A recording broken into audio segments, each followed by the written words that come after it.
अस्सलाम वालेकुम नाज़रीन, मैं हूँ आयशा रहमान और आप देख रहे हैं मेरा फेसबुक और यूट्यूब चैनल। नाज़रीन, अमीर बलाच केस में बहुत ही अहम कुछ खबरें आई हैं। टीफी बट और गोगी बट कहाँ है इस वक्त। इसके साथ साथ ये कि जेल में एहसन शाह को बहुत ही शदीद किस्म की मार पड़ी है। फोरेंसिक रिपोर्ट के हवाले से भी कुछ डिटेल्स सामने आई हैं। बगैर किसी ताखीर के तफसीलात की जानिब बढ़ने से पहले मेरी आपसे दरखास्त है कि चैनल को अगर अभी तक आपने सब्सक्राइब नहीं किया, पेज को लाइक नहीं किया, तो लाइक और सब्सक्राइब कर लें ताकि आपके पास बर वक्त अपडेट्स के नोटिफिकेशन पहुंच सकें। नाज़रीन, अमीर बलाच केस 18 फरवरी को ये वाक़या पेश आता है और इस वाक़ये के बाद आप सबको मालूम है कि इन्वेस्टिगेशन पूरी प्रॉपर जेआईटी बना दी गई। प्रॉपर इन्वेस्टिगेशन शुरू की गई कि जो भी चीज़ें हैं, जो भी सारे मामला जो थे वो चलाए जा रहे हैं और स्टिल अभी तक पूरी इन्वेस्टिगेशन चल रही है। अब होता ये है कि रात गए ये खबर आती है कि एहसन शाह को वहाँ के ही लोगों ने, वहाँ के जो कैदी थे उन जैसे इसको सेंट्रल जेल में रखा गया, वहाँ पे उन्होंने बड़ी जोर से इसको मारा।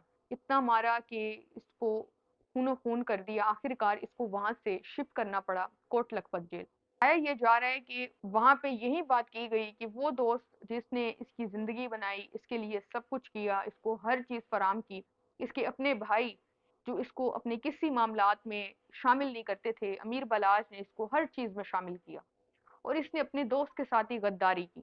तो इस बात पे वहां के लोगों ने यही कहा कि इसका इससे भी बदतर अंजाम होना चाहिए। ये कुछ नहीं है जो वो कर रहे हैं।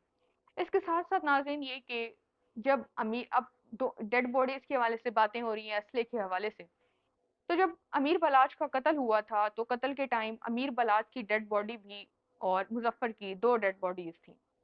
पुलिस ने उसको अपने तहवील में लिया, पोस्टमार्टम सब जो चीज़ें थी, मामलात थे वो किए। उसके बाद ये कि वहाँ पे अमीर बलाच की सिक्योरिटी की जानिब से जो गार्ड्स मौजूद थे, जो दोस्त मौजूद थे, वहाँ से भी फायरिंग का तबादला हुआ और वो जो मुजफ्फर था उसके साथ जो शूटर आए थे वो भी। अब ये चीज़ आगे मैं आपको बताती हूँ।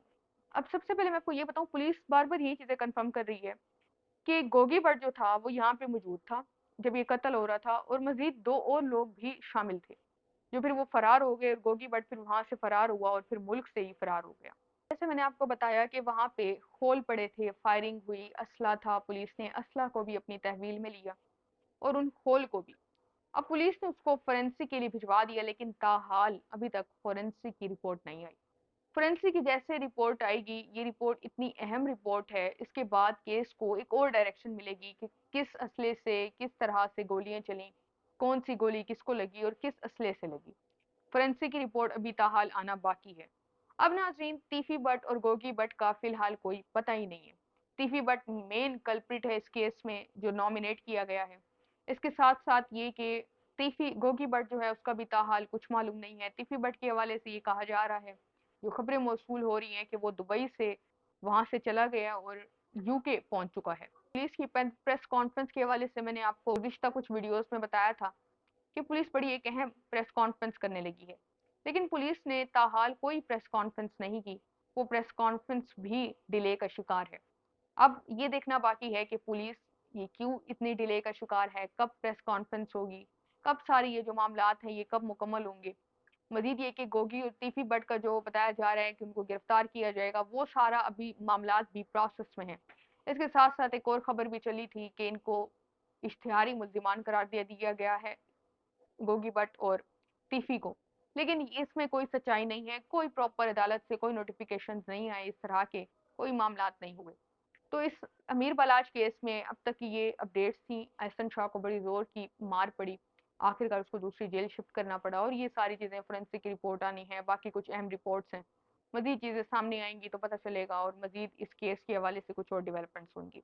अब तकरीबन 18 अप्रैल को 2 महीने गुजर जाएंगे इस केस को, अमीर बलाच केस को, और इसमें इन्वेस्टिगेशन जो है बड़ी जोर शोर से तेजी से जारी है। मजीद अपडेट्स के लिए अकाउंट्स को फॉलो कर लें, अपना फीडबैक लाजमी दिया करें। अल्लाह हाफिज़।